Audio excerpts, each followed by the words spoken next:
As of December 8, 2023, andito po tayo sa bodega ng Rusi Santa Cruz Laguna. Ang kadalasang naka-display po dito, kanila mga stock, mga scooter po. Ito si Flex 125, and then si Rusi Rush, Rusi Passion, and then yung macho nilang pang tricycle.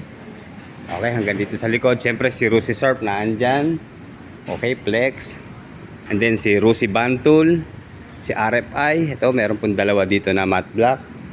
And then ayan, puro pang tricycle po. Pero ang i-update ko po ngayong December 8, etong si Rusi Gamma 200cc. Yung mga naubusan po ng stock ng Rusi Sigma 250. Siguro ito ang pwede nating pang palit. So ito, yung kanyang nakababatang kapatid. So Rusi Gamma 200cc. Available po sa 4 na kulay or mahigit pa. Pero ang naandito lang po na itanong natin sa staff ay meron silang glossy orange, meron din pong red, green, at saka yung nasa baba, yung matte black. Yun po ang ating i-review ngayong araw. Okay, tara, baba na tayo. At baka tayo mahulog pa. Kung ang trip mo ay mapormang sport bike sa abot kayang halaga, sa halagang 64,500, may uwi mo na itong si Rusi Gamma 200cc.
Pero dahil kulang pa rin ang ating budget, pwede naman natin kunin sa hulugan. Okay, magda-down payment lang po tayo ng 5,000 pesos. And then sa 3 taon po, ito ang kanyang monthly installment, nasa 2,815. And then meron pa siyang rebate na 300 pesos. Kaya magiging 2,515 na lang po ang monthly nitong Sigama 200. And then sa 2 taon po, 3,740 monthly. Sa 1 taon naman po ay 6,510 monthly. Alam nyo mga ka-riders, para sa akin ito ang pinaka-the best na kulay. 2 kulay lang ang ginamit niya, matte black at saka itong kanyang apple green na decals. Wala pong masyadong mga kulay na ginamit. So dito sa harapan, makikita natin yung kanyang logo na Rusi, letter R. And then dito mayroon po siyang sticker ng brand dito sa kanyang telescopic fork na front suspension. And then ikot pa tayo at check pa natin kung may iba pang decals. Okay, dito may nakalagay po na RFI. Ayan, dito sa ilalim. And then dito sa ilalim ng upuan, model name na Gamma, and then displacement na 200cc. Okay, itong kanyang emblem naman ang isa pa sa nagpa-highlights ng kanyang forma. Ito, napaka-premium po ng datingan. Bali, naka 3D na po siya and then naka-chrome. Ayan, emboss po yung kanyang brand name na Rusi. And then dito po sa kanyang gitnang part ng kanyang fairings, ayan, naka-carbon fiber finish na po. Kaya ang lakas po talaga makagawa po. Unahin po natin dito sa kanyang mga ilaw. Bulb pa rin po sa kanyang main headlight. And then ito po yung kanyang park light, itong dalawang bilog sa magkabilang side. Ang naka-LED po sa kanya, itong kanyang mga turning signals. And then dahil sport bike nga po itong si Rosy Gama 200, nandito na po sa harap ang kabitan ng kanyang mga side mirrors. Wala na po dito sa kanyang handlebar. At makakapili pa po tayo ng foldable na mga side mirrors. And then meron naman siyang mahabang visor pero pa-slant siya. Hindi siya pasalubong sa hangin. Kaya yung aerodynamics na forma niya makakatulong po para sa pagpapatakbo natin ng maayos. Okay, punta po tayo dito sa kanyang mga ilaw sa likuran.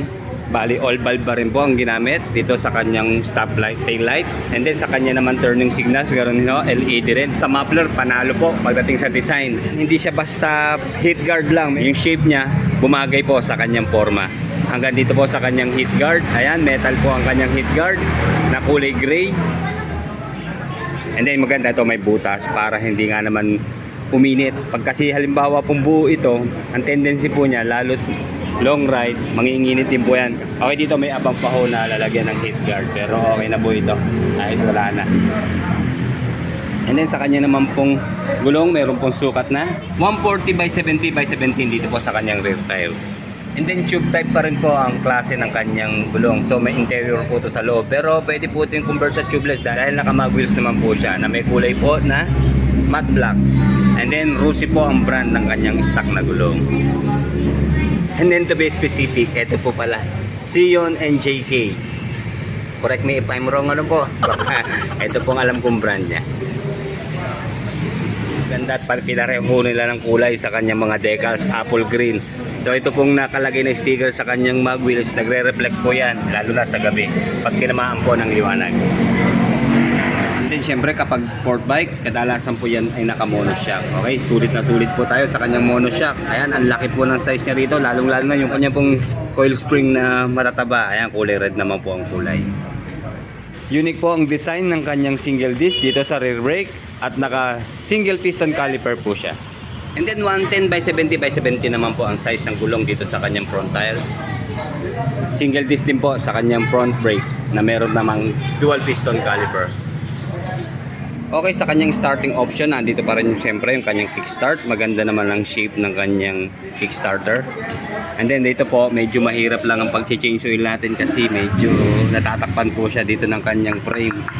And then, meron pong engine oil capacity na 1 liter itong Rosy Gama 200cc. Nga pala mga ka-riders, yung kanya naman pong stock sprocket, meron pong size na 15mm by 41mm. Hindi maganda, meron siya ritong chain cover, di ba? Para sa talsik ng langis in case na naglinis tayo ng kadena, hindi tatalsik sa ating angkas o sa ating pantalon.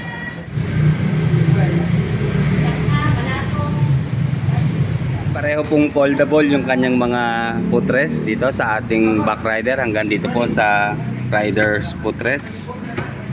Sa gear shift pattern naman po ng 5-speed manual na Rosy Gama 200cc. All down po siya. Primera, segunda, tercera, kwarta, quinta, and then sungkit pabalik pagbawas. Dito naman po sa kanyang center of attraction, sa kanyang fuel tank capacity, nasa 13 liters po ang kanyang full tank. Okay, pagdating naman po sa kanyang fuel consumption, umaabot po ng 35 kilometers per 1 liter. So reasonable na po para sa isang 200cc na motorsiklo. And then top speed po ay nasa 120 kilometers per hour. Okay, quick specs naman po ni Rosy Gama 200. 4-stroke, single cylinder, 2 valves, single overhead cam, Euro 3 compliant 200cc displacement. Air-cooled pa rin po ang kanyang cooling system, and then carb type pa rin po sa kanyang fuel supply system. 5-speed manual transmission. Maximum power of 11.4 horsepower at 8,500 RPM. And then maximum torque of 17.8 Newton meter at 5,500 RPM. Bago po tayo sumakay, nasa 150 kilos po ang kanyang dry weight. And then sa kanya namang ground clearance, nasa 180 mm. Seat height naman po, nasa 780 mm. Kaya expect na natin medyo mataas po itong Rosy Gama 200cc. Oops! Ayan, okay yan, obviously. Ayan, alis muna natin ang side stand. Okay, tayo po ay 5'8". Tiyad na tiyad po yung ating dalawang paa. Kaya talaga mataas po ang kanyang seat height at ground clearance. Anyway, sunod na natin itong kanyang mga switches and button. Okay, ito po yung kanyang clutch, syempre. Manual po yan. And then ito po yung kanyang passing light sa harapan. And then itong kulay blue, high beam, low beam po. And then turning signals, left and right turn. And then switch off. And then ito po yung kanyang busina. And then meron pa pong additional na switch dito sa baba. Ito po yung kanyang hazard. Okay, akala ko walang hazard, meron po pala. Ayan po yung triangle. Yan yung ating hazard. And then dito po meron pa rin siyang choke. And then dito po sa kabila yung pong kanyang kill switch, itong kulay red sa taas. And then switch po ng park light, headlight, saka switch off. And then electric starter push button. Okay, mapapansin nyo medyo buka yung kanyang manibela at yung kanyang naked handlebar. So ito ho, pwede pa natin i-adjust kung gusto ho natin ng malapit-lapit. Luwagan lang dito sa kanyang bolt. Ayan, pihit lang pababa. And then ito po, all analog po ang kanyang meter panel. And sa taas, yung fuel indicator. And then yung gear position po, ito, parang digital na screen po dito maliit. And then ito po yung kanyang speedometer. And then odometer sa gitna. Okay, ito po sa kabila, ito yung kanyang high beam, low beam. Okay, dito po meron po siyang rito, indicator ito, left and right turn signal po, kabila. Okay, no problem sa turning radius. Yun lang mga ka-riders, pag tayo ay nag-adjust po ng kanyang handlebar, medyo aabutin po itong ating tangke. So siguro, okay na yung gantong distansya. Okay, meron pa rin po siyang mahabang bar end. And test naman natin yung kanyang front disc brake. Okay, ito malakas po ang kapit. Umiindayog tayo eh. Kapag biglang full brake. Ayan, malakas. Okay po ang performance sa kanyang front brake. And then sa kanyang rear brake, pareho pong disc. Okay, dito po sa rear brake, medyo nalalaliman po ako. Oh. Okay, pwede pa siguro i-adjust to. Ay, ayan. And then yung kanya naman pong monoshock na rear suspension. Okay, dahil sa bigat ng body nitong Rossi Gamma, medyo hindi ko nararamdaman yung bounce niya. Pero responsive naman po.